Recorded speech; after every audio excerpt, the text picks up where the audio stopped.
message for you to help you get settled down on your first night. I actually worked in that office before you, finishing up my last week now, as a matter of fact. So I know it can be a bit overwhelming, but I'm here to tell you there's nothing to worry about. You'll do fine. So let's just focus on getting you through your first week. Let's see, there's an introductory greeting from the company I'm supposed to read. It's kind of a legal thing, you know. Welcome to Freddy Fazbear's Pizza, a magical place for kids and grown-ups alike, where fantasy and fun come to life. Fazbear Entertainment is not responsible for damage to property or person. Upon discovering the damage, death has occurred, a missing person report will be filed within 90 days, or as soon as property and premise have been thoroughly cleaned and bleached, and the carpets have been replaced, blah, blah, blah. Now, that might sound bad, I know, but there's really nothing to worry about. The animatronic characters here do get a bit quirky at night, but do I blame them? No. If I were forced to sing those same stupid songs for 20 years and I never got a bath, I would probably be a little bit irritable at night too.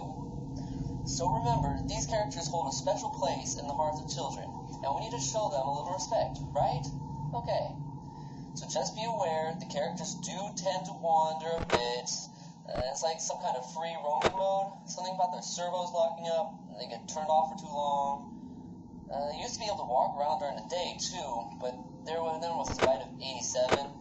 Yeah, it's amazing the human body can live without the frontal lobe. Well, considering your safety, the only real risk to you, as a night watchman here, if any, is that these characters, if they happen to see you after hours, probably won't recognize you as a person.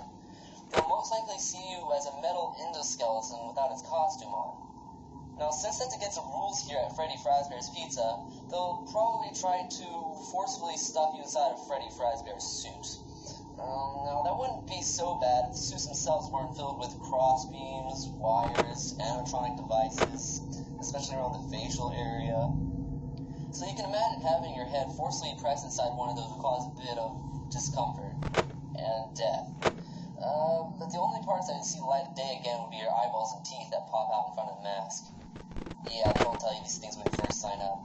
But hey, your first week should be a breeze. I'll chat with you tomorrow.